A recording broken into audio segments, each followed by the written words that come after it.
You are listening to Radio Long Island City, recorded at our studios near Hell Gate, 9 kilometers north of the Harbor Hill Moraine. And now, the Observatory. The Observatory, Thursday the 25th of June, 2026. It is 4 days after the summer solstice. It is 89 days before the autumnal equinox. In today's episode, Missing Chipmunks, the Battle of Little Bighorn, the Very Hungry Caterpillar, Carly Simon, and National Catfish Day. Today's forecast, mostly sunny, high near 84 degrees Fahrenheit, 28.9 Celsius, light and variable wind becoming south 6 to 11 miles per hour in the morning. The sun rises today at 5:26 a.m. Solar noon takes place today at 12:58 p.m. The sun sets today at 8:31 p.m. Civil twilight ends at 9:05 p.m. and nautical twilight ends at 9:47 p.m. The length of daytime today is 14 seconds, shorter than yesterday. The moon is in its waxing gibbous phase and is 84% full at midday. The moon sets today at 2 a.m., and then it rises again at 5:04 p.m. These are the predicted tides today for Horn's Hook. In the wee hours, low tide, 3:05 a.m., 27 centimeters. In the morning, high tide, 9:12 a.m., 1 meter 22. In the afternoon, low tide, 1:21 p.m., 34 centimeters. In the evening, high tide, 8:19 p.m., 1 meter 52. In our shared realm of plants and animals, it makes us sad to note how rarely we see chipmunks. They're native to eastern North America and are plentiful in New York State as a whole, but here in the city they seem pretty rare, which is a pity because they are some of the most adorable creatures we can think of. When they feast on nuts, their cheek pouches expand enormously, and their striped white and chestnut-colored coats are so beautiful. The fact is, however, they prefer wooded environments, and they need space for their extensive underground burrows. So apart from our more forested parks, they must find this urban setting uninviting. Commemorations.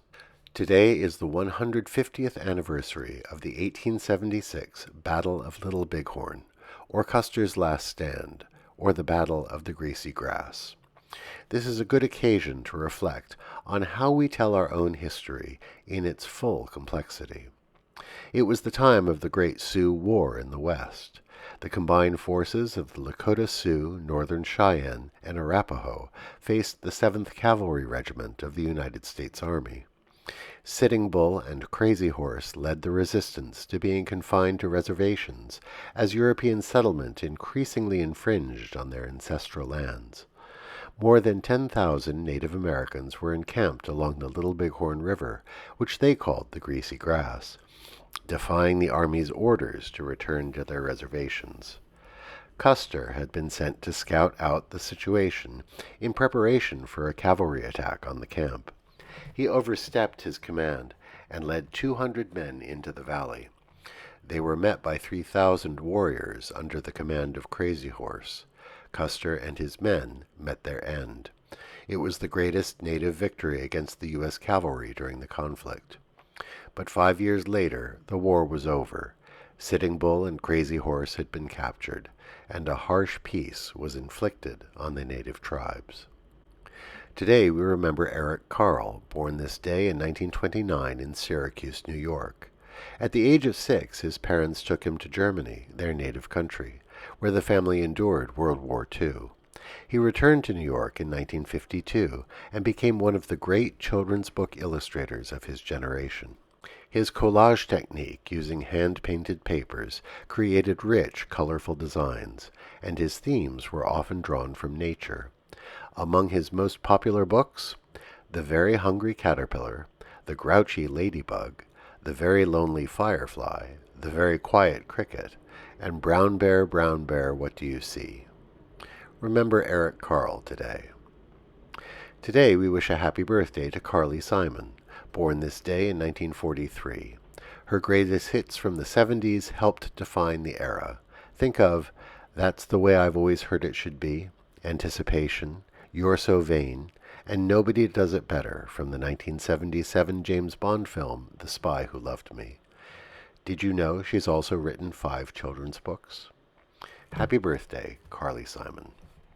In our preparations for July 4th, we offer you these words of the late political theoretician Robert Dahl.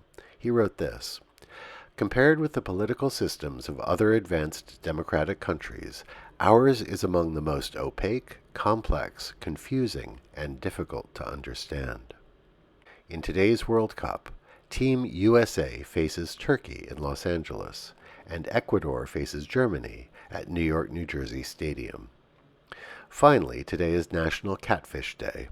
It was created by President Ronald Reagan to celebrate the catfish farming industry. Farmed catfish is rated green by the Monterey Bay Aquarium Seafood Watch, a sustainable and environmentally sound method of obtaining fish. Enjoy catfish on the menu today, if you can find it in Astoria.